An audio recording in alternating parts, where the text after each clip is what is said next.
listener production. Hey, Sasha Barber-Gatt with you. Just before we get into today's episode, I wanted to let you know about a fascinating new podcast from one of our colleagues here at Listener. Joey Watson is an investigative journo, and he's gone on a 3-year journey to uncover the spy who betrayed Australia during the Cold War. And now he's sharing that story with us. The new season of Secrets We Keep, Nest of Traitors, is available now on Listener and wherever else you listen to podcasts. Give it a listen. We know you'll love it. All right, let's get into today's briefing with Bension Siebert. Hi, Sasha. Human trafficking is a growing problem in Australia. It includes abuses like forced marriage, sexual exploitation, child trafficking, forced labour, domestic servitude, and even slavery. Hundreds of instances of human trafficking are occurring in Australia each year, according to the Australian Federal Police, and that's risen 13% year on year. In traditional days, we used to think of people in chains, and now it's often more a sense of control, psychological control, where people exercise a sense of ownership over another. A deep dive on human trafficking in the second half of the briefing. But first, let's get into today's biggest news stories. It's Tuesday, February 20. The widow of Russian opposition leader Alexei Navalny has vowed to keep fighting her husband's fight for a free Russia. Yulia Navalnaya released a video message overnight. Here's part of it. I will continue the work of Alexei Navalny, continue the fight for our country. I urge you to stand next to me, to share not only my grief and endless pain which has enveloped us and does not let us go. She's also accused Russian authorities of refusing to hand over her husband's body to his mother in order to cover up his alleged killing. The Russian prison service says Navalny fell unconscious and died suddenly at a remote Arctic prison last week. The Kremlin's denied involvement in his death, which it says is being investigated, Bension. Yeah, but of course, various world leaders, including Australian PM Anthony Albanese, US President Joe Biden, and representatives of the European Union, Sweden, Poland and Norway, among others, have already pinned responsibility for the death on Vladimir Putin and his regime. Of course, even if you do accept Russia's narrative that he died of, quote, sudden death syndrome, he was being held in a penal colony in the Arctic where it's something like 30 degrees below zero. So that could have something to do with it, Sasha. Russian authorities have also said they're going to block access to his body for 2 more weeks to carry out tests. There were also reports that came through that someone had sighted his remains and they were bruised. So the questions are only going to continue until we actually get some answers, which is highly unlikely when it's involving Russia. The European Union has released a statement as well on Alexei Navalny's death, calling for an international investigation into the circumstances. And it's also called for the immediate release of 400 people who we spoke about yesterday who have been detained while paying tribute to Navalny in Russia. And US President Joe Biden said the US is also considering imposing further sanctions. So this is going to have big ripple effects, Bension, but whether it changes anything in Russia, that's another question. Absolutely. And we did a explainer episode yesterday on who Alexei Navalny is, why he is so important to Vladimir Putin and what his death means for the future. That was yesterday, so check in your feed if you're interested. Drug and alcohol testing our politicians is being floated as a possibility after a Nationals MP was filmed appearing to slur her words at a Senate estimates hearing. Labor Senator Malarndirri McCarthy said on Q&A last night she'd support the idea. Why are you against drug and alcohol testing for politicians? You can bring it in if you want to, Patricia. I have no problems with it. So not exactly a glowing endorsement, but something she says that she'd support if it came along. The Assistant Minister for Indigenous Australians and Indigenous Health also went on to say that politicians need to remember their privileged positions and that the public expects the very best of them. New South Wales Senator Perrin Davey was forced to defend herself when footage of her at the Senate estimates hearing emerged over the weekend. She admitted she had 2 wines at staff drinks beforehand hand, but she was not drunk. It comes after Barnaby Joyce was filmed lying on a footpath in Canberra late at night, and he's since revealed he's given up alcohol for Lent, Bension. Good for him. But of course, I don't think this policy would apply to conduct like lying on the ground at night when you're outside of Parliament hours. But there is probably a good argument that if you need to make sure you're compos mentis and you're making the laws of the land, it's probably a good idea that you're not influenced by alcohol or drugs at the time, don't you think? Oh, absolutely. I don't know how I feel about drug and alcohol testing. I went back and there was this old petition from 2022 and it was talking about this. This was a member of the public who suggested that pollies should be breathalyzed before they go on the floor of Parliament and also randomly when they're in their electorates. I mean, you and I are expected to come to work and be, as you said, compos mentis and not drunk or affected by drugs. Why would we put those additional standards on politicians? Like, shouldn't we be able to trust them to just get the job done and not be wasted while they're doing it? Come on, Sasha, shouldn't we be able to trust them? Really? Well, it's the benefit of the doubt, I reckon, in this case. I mean, like you said, Barnaby Joyce, that instance, he would not have been reprimanded if he was being drug and alcohol tested before going onto the floor of Parliament. That was after hours, I think that our politicians are people and they have the right to enjoy their spare time as much as they want. Don't get me wrong, I don't want pollies drunk on the floor of Parliament making laws for us, but I feel like drug and alcohol testing is probably taking it a step too far. Yeah, I think it's taking it a step too far if this is randomly in their electorates, but I do think that there's probably an argument to suggest that we could test them before they get into Parliament because it really is rather important what they do in that building. And how's this for a fan? A woman has revealed she went into labour at Taylor Swift's first Melbourne show but stayed for the whole concert anyway. Tennille Smith was one of the 96,000 people that packed into the MCG last Friday night when she realised the contractions she'd been feeling all day were the real deal. The 29-year-old decided to stay though and hustled home to change out of her sequins before rushing to hospital later that night where she gave birth 20 minutes after arriving. Tennille told the media there was, quote, no way she was giving up her ticket, calling it a night to remember. And God, that is a night to remember. I love this from Tennille. Good on her. She said it was her second baby, so she wasn't as stressed. She said maybe if she was a first-time mum, she wouldn't have been quite so lax about the whole thing. But that's dedication, man. Like, you got it. Like, these Swifties, they are for real. The fact she sat through. And remember, Taylor Swift doesn't just go up for an hour. She's on stage for 3+ hours performing, and Tennille sat through the whole thing. Then you have to get out of the stadium. It's not as simple as going, okay, it's over. Then she apparently, in the article I read, she was saying that her friends were like yelling at people to get out of the way, and she's like waddling through, holding her tummy, being like, all right, got to get to the hospital. But yeah, God, I'm loving a lot of the Taylor Swift content that's coming out this week. This is my favourite story so far, though. But that is such a good point. Like, it's hard enough to get an Uber or a taxi after a concert.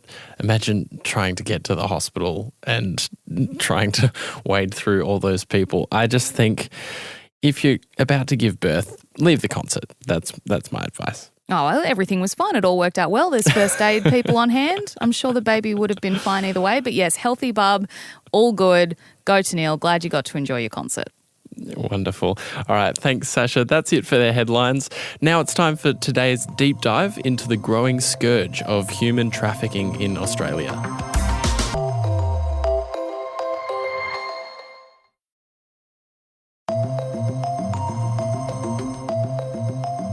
It's hard to imagine that in Australia in 2024 there'd be slavery, forced marriage, child trafficking or sexual exploitation.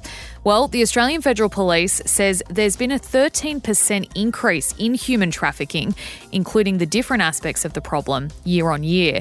In fact, studies have found there could be as many as 41,000 people trapped in slavery in Australia.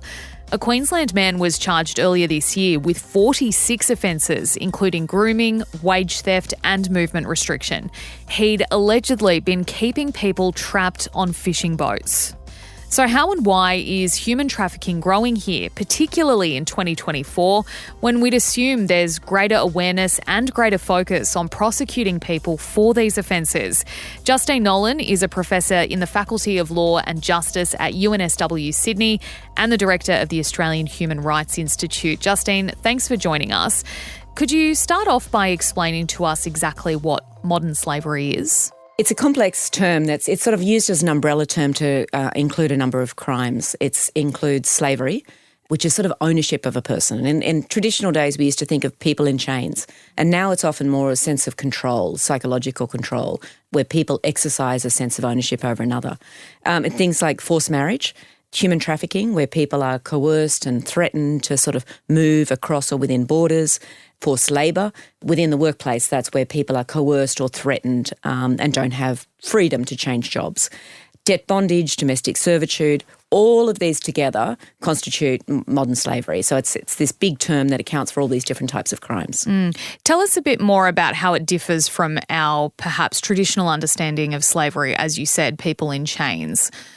You know, you've explained what the types are, but how different is it in terms of a method of control? So when we think of slavery, a lot of people tend to think of the transatlantic slave trade, where people were literally transported in chains and then kept in chains, often when they arrived.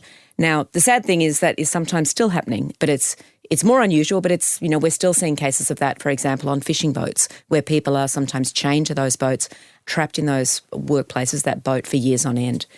But what you're seeing more now is where people they may go to a job, and when they go to that job, say they're migrants who've entered our country, their identification documents or passports are confiscated. So immediately that means that they can't change jobs.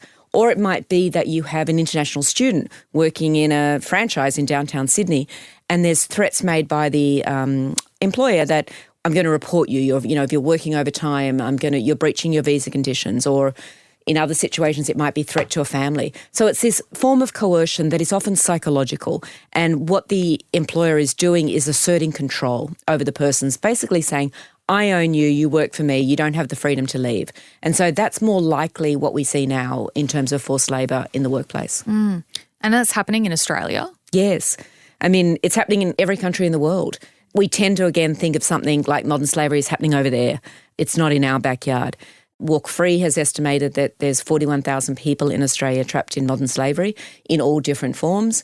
We know that there's been cases in agriculture, in the meatpacking industry, in sexual exploitation, forced marriages. All of those things have been documented in Australia. Let's talk specifically about human trafficking. There are recent figures from the AFP that find there's been a 13% rise in that in Australia. How is this happening, and what does it look like in practice? So there's been a sort of a slight increase year on year with this. I think this is sort of a couple of things. One is that there's been a lot more education and outreach by the AFP and others around this crime. So explaining what it is, looking out, saying this is what you need to look for. These are the types of things where people may be in distress.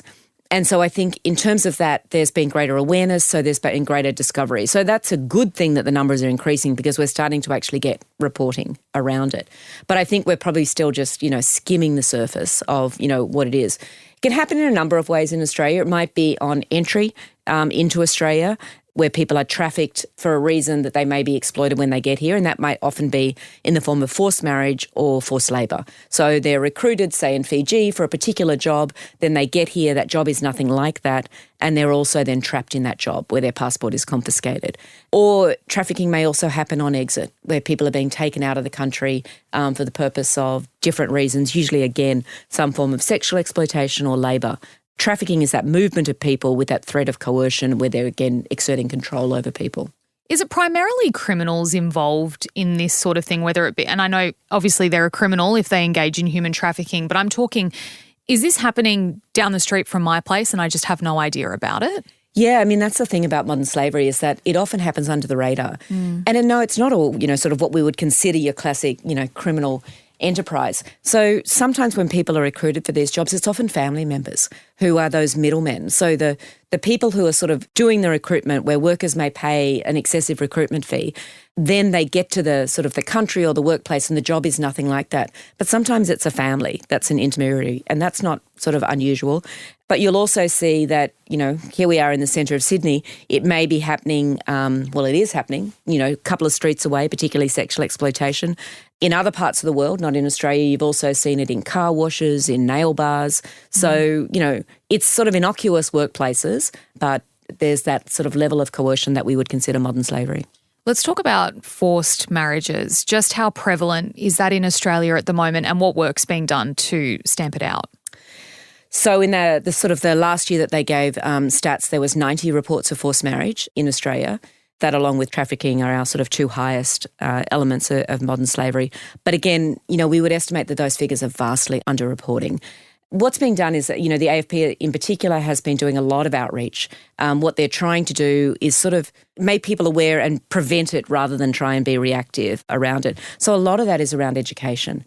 And so they have invested a lot of time and money in the last couple of years in educating their own workforce to say, this is what you should be on the lookout for, and we are here to help you rather than we are here to, put people away, etc. They're trying to play very much an educative role, and I think that's why we're seeing some of the numbers increasing, which is a good thing. What about domestic servitude? That's another one that you mentioned that I haven't specifically heard of. Is that literally people coming in to work in your home? Yeah, so that's more unusual in Australia. There were 16 reports of that in the year that they reported the stats. There have been a couple of sort of high-profile cases. The classic stereotype is that generally someone has come from overseas with a sort of servant, if you like, and then we've seen this particularly in Canberra in sort of embassy situations where people have come, then they're basically locked in those homes and trapped and unable to leave. So there have been a couple of cases in the last couple of years where we've seen that, and that has been diplomatic missions where people have brought a person with them into the country and then that person has been unable to leave their home and they're trapped there working there 7 days a week. I do want to talk about the cultural issues. So in terms of what we call forced marriages here in some countries and where these people have come to Australia, it is their culture. It is how they have done things back home and they're just bringing it to their new home in Australia. Can we enforce our own expectations when it comes to a cultural issue? There's a big difference between an arranged marriage and a forced marriage. An arranged marriage, I would argue, is that sort of that cultural acceptance in many countries. Unusual in our traditional heritage here, but Australia is a very multicultural society now. So arranged marriages would still happen in Australia, and that's different. A forced marriage is clearly when someone is being threatened and forced against their will, and sometimes moved between countries in order to do that. And that is a crime, and that is happening here. And again, that's often, kept in a family. So it's people within a family who are forcing someone to, into a marriage, and that is very different from an arranged marriage, which I would argue is cultural. But yes, we can enforce our laws in this situation. Let's talk about the government response. What are we seeing from our lawmakers to make a difference in this space? So in 2018, Australia passed the Modern Slavery Act. And the Modern Slavery Act is primarily focused on business and the role, and that's really looking at modern slavery in business operations and global supply chain. So that's not your classic forced marriage situation, but it is forced labour, it's trafficking, it's debt bondage, it's deceptive recruiting, all other elements of modern slavery. And under that act, what companies have to do if they're over $100 million in consolidated revenue is produce an annual report onto the risks of modern slavery. And basically it's an obligation to report, but not really an obligation to act. The problem is also that the Act doesn't have any enforceable sanctions around that. We know that there's a rate of non-compliance where some companies are simply not reporting, or the problem is actually more that the quality of reporting is low and it's very superficial. We did a study across 2 years of a report called Paper Promises, which showed that companies were simply not following through on this. So we have a law, which is a great start, but it doesn't have any really follow-through. And so a review, independent review that the government sanctioned last year said that there needs to change. And one of the things they said is that there should be penalties introduced and the government should introduce and establish an anti-slavery commissioner. And is that likely to happen anytime soon? Well, the government is currently doing an inquiry about the Anti-Slavery Commissioner and is due to report on February 21. There's a bill before Parliament which establishes the position of the Anti-Slavery Commissioner, but at the moment it's almost purely an educative role, and that role needs to be a regulator as well. That's what we've seen in the UK. They need to have the power to investigate these types of crimes along with education. So what we need to see is that bill strengthened, which hopefully will happen, but we'll have a report in that in the next couple of weeks. You mentioned businesses there kind of being covered by this Modern Slavery Act. We've talked about the government. What about us? What about listeners who might be sitting there going, I think I might know someone who is being affected by this or maybe doesn't know what to look out for? What's your advice to them? Education is the first thing. So if we don't know about something, we can't act. There's a lot of great material around there, particularly by the AFP and others, around what does modern slavery look like and what are the types of signs of distress in relation to that. So one thing is to educate yourself, and the second is to ask questions. People may see something and move on.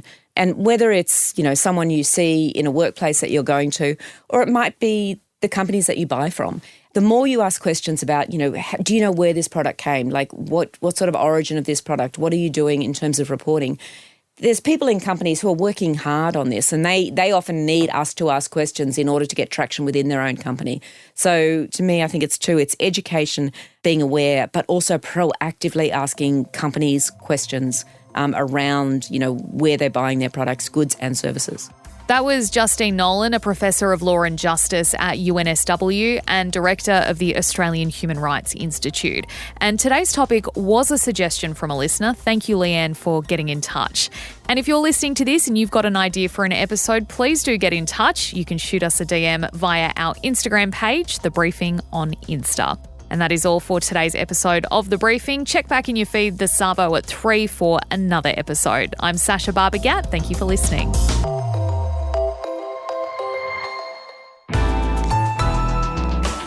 Listener.